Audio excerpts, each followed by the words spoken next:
Sup, you beautiful bastards. Welcome back to the Philip DeFranco Show. I wanted to give you a big one today. So hey, buckle up, make sure you hit that like button. And actually, if you want to get some awesome for yourself or someone you know, and at the same time support the show, you only have 12 hours left to get on this latest beautifulbastard.com drop. I'm talking about the Keep Going Tie-Dyes, Bringer of Sadness World Tour, Beautiful Bastard Monkey, Ghouls Just Want to Have Fun, and all these posters, signed and unsigned. So get in on it because it ends at midnight Pacific time. But hey, let's just jump into it. One of the Try Guys is dead to the internet. I should clarify that. So if you don't know who the Try Guys are, they're a massively popular group online. They got their start with BuzzFeed, then branching out on their own, absolutely crushing it. And each of the four kind of have their own thing that they're known for. I kind of thought of them like as a boy band group in that aspect. And one of them, Ned Fulmer, was known by many as the I Love My Wife guy. But apparently recently rumors have been popping up that he actually cheated on his wife. And the talk around this started to increase as people seemed to notice that, hey, did they cut Ned out of this video and that video? And then someone posted blurry media that appeared to be Ned and some other woman kissing, which is part of the reason I think there was so much initial talk about, oh, is this just a story about parasocial relationships? Right? We don't know about what's happening in this person's personal life. It should be their own, but maybe I'm like too involved with watching them as a fan. But then even more people jumped on this story when it came out that the person that he was with was actually an employee, which for a lot of people changed the situation. It wasn't, you were watching someone you don't know cheating on their spouse. For many, this became, oh, was there a weird power dynamic situation that we need to look at here? But up until just minutes before recording this, it was all speculation, people talking about it. There was no full confirmation of anything until the Try Guys released a statement. Ned Fulmer is no longer working with the Try Guys. As a result of a thorough internal review, we do not see a path forward together. We thank you for your support as we navigate this change. With Ned then minutes later posting, family should have always been my priority, but I lost focus and had a consensual workplace relationship. I'm sorry for any pain that my actions may have caused to the guys and the fans, but most of all, Ariel. The only thing that matters right now is my marriage and my children, and that's where I'm going to focus my attention. But ultimately, as of recording, that is where we are. This is all still developing. It'll be interesting to see if there's any other fallout. But yeah, let me know your thoughts. And then YouTube is killing my videos. That is not a statement I ever thought I'd be hearing from a mainstream music artist. Because if you're even remotely familiar with YouTube, you know they're, let's call it, inconsistent when it comes to enforcing their rules. And that's the case in many situations, but especially when it comes to musical artists. The shit that's allowed in music videos is egregious compared to most homegrown creators. And the conversation around this spiked yesterday after Nicki Minaj announced that her new Little Miss remix video got age-gated. Sharing a screenshot of YouTube's age restriction notice on Instagram and writing, "They restricted my fucking video, but have things a million fucking times worse on their bogus fucking platform. This is what they do to keep you from winning while doing ads for other people and posting fake fucking stats. Because the same people who run YouTube are in bed with a certain record label and management company." And further claiming that this was done to prevent her from getting a lot of the views in the first 24 hours. And tagging YouTube to further allege favoritism and continuing, "How long have y'all been playing the numbers game to lie and pretend people are doing good when they're not? How much ad space did these duds purchase to be promoted on my channel in the last 5 years? Now for some details and context here, the music video for Little Miss Remix does feature a lot of close-up shots of people in skimpy outfits twerking. But like I said at the top, music videos are usually spared from strict moderation that the rest of us have to deal with. It's the kind of content where YouTube's like, I didn't see nothing. Right, the WAP music video, not age-gated. Minaj's own Anaconda video, not age-gated. But if you or I or whoever the hell twerked in our own video on our own channel, we'd probably end up in suppression hell. And while the core of this story is, Nicki Minaj was held to the same standards as everyday people, she was correct in it not seeming to make sense that YouTube did this. There are other music videos where there's similar imagery where that didn't get restricted. And so especially with Nicki sounding off on this, you had fans confused and outraged as to why this happened to her new video. And lucky for Minaj, she did not get treated like the rest of the peasants here on this platform, because her video didn't sit in age-gate hell for too long, because yesterday YouTube lifted the restriction, saying the video didn't violate the platform's community guidelines. But still, Minaj wasn't happy, responding to the news by tweeting, "Fuck them duds, they can't give us back our first 24 hours, can they?" Though she did eventually delete those Instagram posts where she called YouTube out, and her video currently sits at over 1 million views since going up on Sunday. And so I think there's a lot of different things at play here. If I'm Nicki Minaj, I think I'm rightfully pissed off. In the music industry, the first 24 hours are the most important, but even if you compare it to just her newest music video just 3 weeks ago, that had 17 million views. So without a doubt, what YouTube did here knocked a lot of the steam out. But on the other end of this, as a viewer and a veteran of this platform, I can't help but see this as, someone that's usually been treated like an S-tier client for YouTube, having a moment where they were treated like a regular person, even if just temporarily held down by the same rules as everyone else on this platform. And so don't get it twisted. I'm not angry at Nicki Minaj here. If anything, it rekindles my frustrations with YouTube. There is always favoritism at play, and it becomes most apparent when someone that has been driving on the beautiful paved highway that you built for them, they get knocked off temporarily onto the gravel that the rest of us have to fucking walk. And if I'm saying that as a creator with over 6 million followers and other creators who are even bigger than fucking me are complaining about YouTube's favoritism, then I can't imagine how fucking horrible it is for people with like 100,000 or less, or even just under 1 million. Or we've even talked about the unfair and inconsistent enforcement recently with the Cory Kenshin controversy, him noting that his video was treated differently than a similar one by Markiplier, and YouTube just handling it in the most chaotic way. And Cory there talking about racism and favoritism. Markiplier then started the try not to get age restricted challenge. Creators like Jacksepticeye also joining that conversation, saying that he noticed that as a major creator, he sometimes thinks that he gets favorable treatment on that front. Shouldn't it be consistent across everybody's? I don't want special treatment because I'm a bigger YouTuber.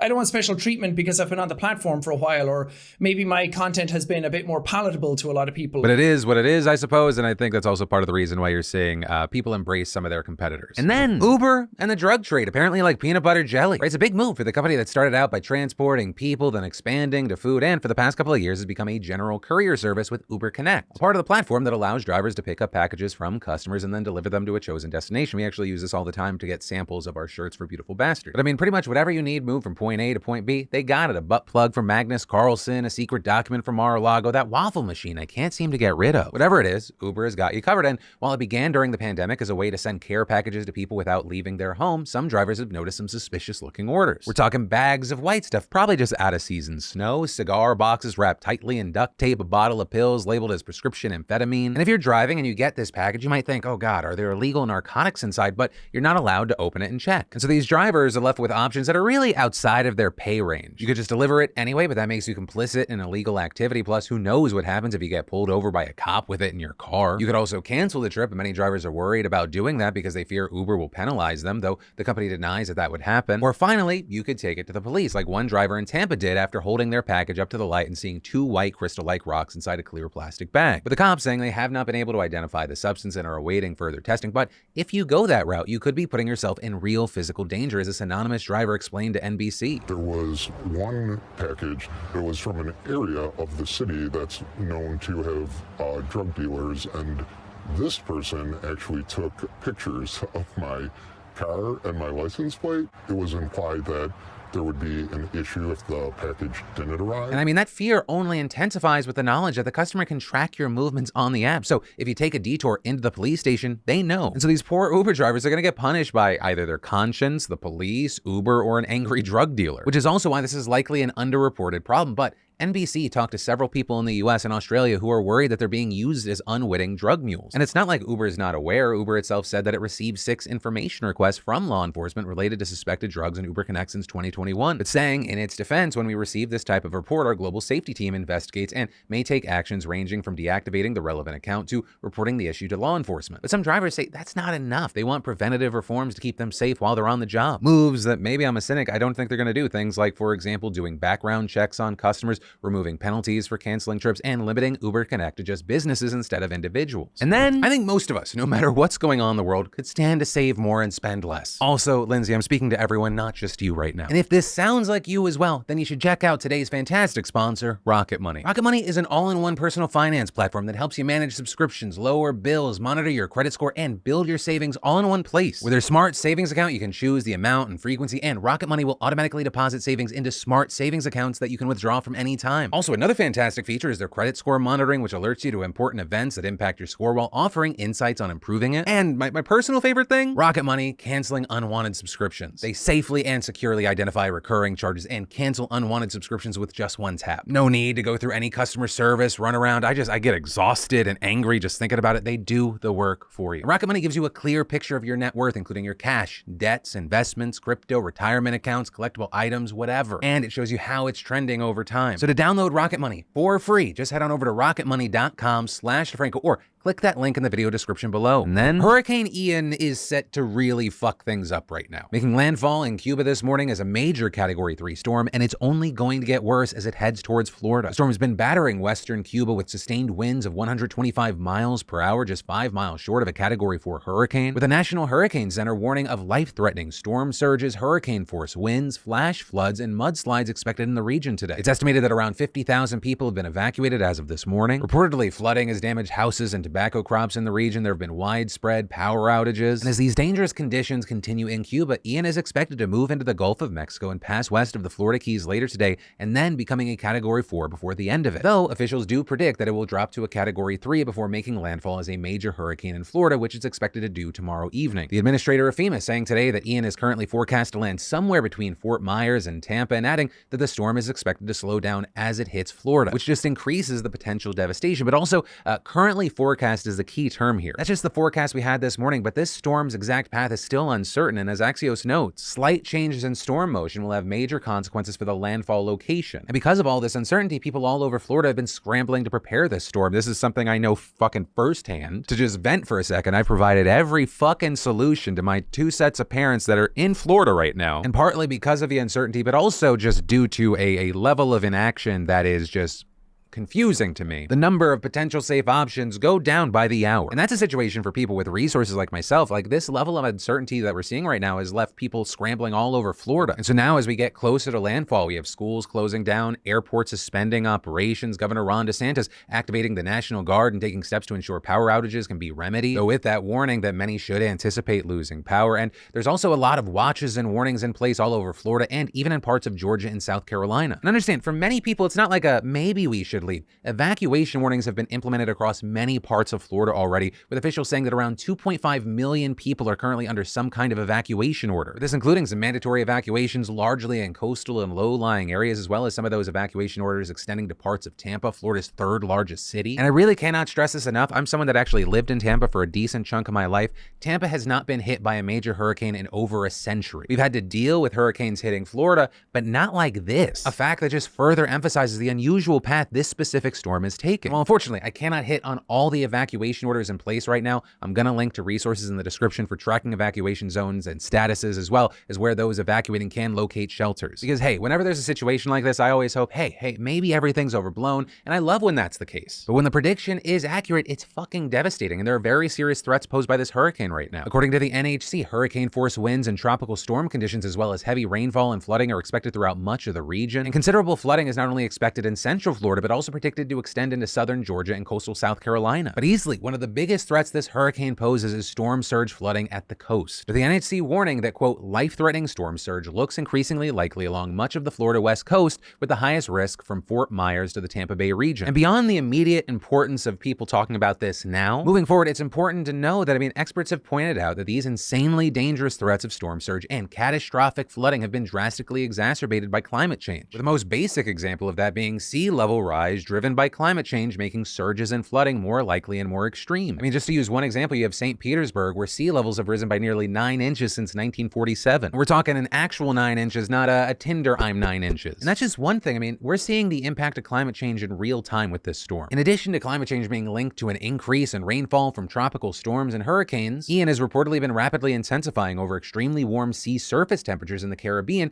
that are running above average for this time of year. And the report adding that climate change favors more instances of rapidly intensifying storms such as Hurricane Ian due to the combination of warming seas and a warmer atmosphere that can carry additional amounts of water vapor. But unfortunately, that's where we are with this story, and now we just have to wait and see what happens in Florida as Hurricane Ian makes landfall. But please, if you live in these impacted areas, listen to officials in your area and stay safe. And then Texas's top lawyer is running from the law right now, like literally running. So the state's attorney general is Ken Paxton, and the law in this case is a lawsuit filed last month by several abortion funds and one provider, and it seeks to block Texas from charging individuals under its abortion ban in cases that happened out of state or before Roe v. Wade was overturned. And according to an affidavit, 2 subpoenas were issued for Paxton to show up at a federal court hearing today, one for his professional title, the other for his personal name. And so yesterday morning, Ernesto Martin Herrera, the official sent to serve the subpoenas, arrived at Paxton's home, knocking on the door, standing face to face with a woman calling herself Angela, who then informs Herrera that her husband is on the phone and in a hurry to leave. So the official's like, all right, returns to his car, where he then waits for around an hour. And what happens next is, it's so fucking cartoonish that you would be like, oh, that's unbelievable. if it wasn't for the fact that this was a Texas politician we're talking about. A car suddenly pulls into the home's garage and Paxton steps out, prompting Herrera to walk up to the driveway, calling out his name, at which point Paxton runs inside the house, disappearing for a few minutes before Angela returns in his place, with her climbing into a black Chevrolet truck in the driveway, revving up the engine, making sure to leave the driver's side rear door open, and she does so for the exact reason you're picturing in your mind. Paxton then executes the climax of his plan. He sprints out of the door inside the garage and leaps into the truck for a clean getaway. But Herrera is quick. He sees Paxton making a run for it. He attempts to intercept, approaching the vehicle, loudly calling the Attorney General's name, stating that he had court documents for him. But Paxton just ignores him and joins Angela in the truck, with Herrera placing the court documents alongside it. But of course, they don't get out. The fucking Attorney General for Texas just hightails it out of there, leaving Herrera and his two little subpoenas in the dust. And it now looks like Paxton's actually going to escape those for good because a judge has granted his request to quash the subpoenas, with Paxton also somehow citing concerns for his own safety on Twitter, saying, "This is a ridiculous waste of time and the media should be ashamed of themselves." All across the country, conservatives have faced threats to their safety, many threats that receive scant coverage or condemnation from the mainstream media. It's clear that the media wants to drum up another controversy involving my work as Attorney General, so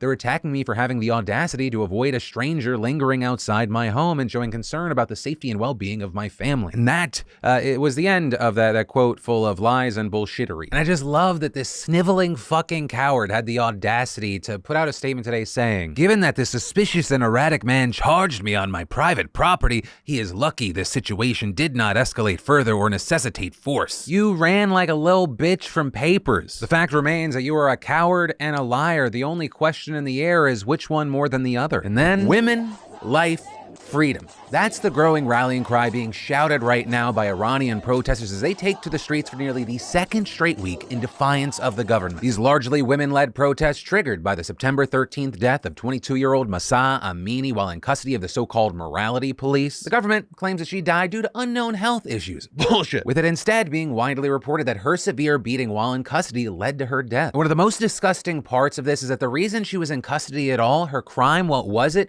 Wearing her hijab incorrectly. Something that's technically done by women across Iran every day, and for women across this country, her death was just another example of the gross injustices that they face under the Islamic regime, with many feeling that they're treated as second-class citizens, most likely because they are treated like second-class citizens. So it wasn't surprising to see the typical scene at these protests, including women burning their hijabs, cutting their hair, openly walking around without a hijab, all in defiance of the country's conservative dress code. These protesters, these women are badasses, because understand, these are not small acts of defiance either. Beyond the normal legal repercussions, security forces have been using deadly force against demonstrators while also targeting people for arrest in their homes. As of recording, and this number will go up, there have been at least 76 deaths and well over 1,000 arrests, but the exact numbers are hard to know as the government has resorted to an internet blackout to restrict information flow. So it's entirely possible we're going to see these numbers skyrocket, but also I want to note, it's not just women who have come out, as these protests have increasingly morphed into anger at the regime for various reasons in general, right? Resparking old frustrations that were once rallying cries for their own major protests. However, the government hopes to handle this series of protests like they've done in the past, with overwhelming force. President Ibrahim Raisi warning on Sunday night that the thugs and rioters would be dealt with decisively after a fifth member of a pro-government paramilitary group was killed by protesters. The regime has also resorted to organizing counter-protests, which just increases the risk of violence in the streets. And as far as what happens from here, it remains to be seen. These protests do not seem to be dying out in Iran, and they have widespread international support. But Iran has seen similar large-scale protests as recently as 2020 and 2019 with almost no changes. Something I will say Persian friends of mine are quick to remind me of when we have conversations about what's happening here. However, it is important to know that they seem to be happening with increasing frequency as young people in Iran are increasingly getting fed up with what little prospects they have in the country. And when there is this much pain and there is this much anger and there is that much desperation where you feel like a life might be snuffed out for no fucking reason, it really is just a matter of time before things change, one way or another. But ultimately, that is where that story and today's show ends. As always, thank you for watching and being subscribed to my daily dives into the news. If you want to snag something from beautifulbastard.com, remember you only have a few hours left. But as always, my name's Philip DeFranco. You've just been filled in. I love yo faces, and I'll see you tomorrow.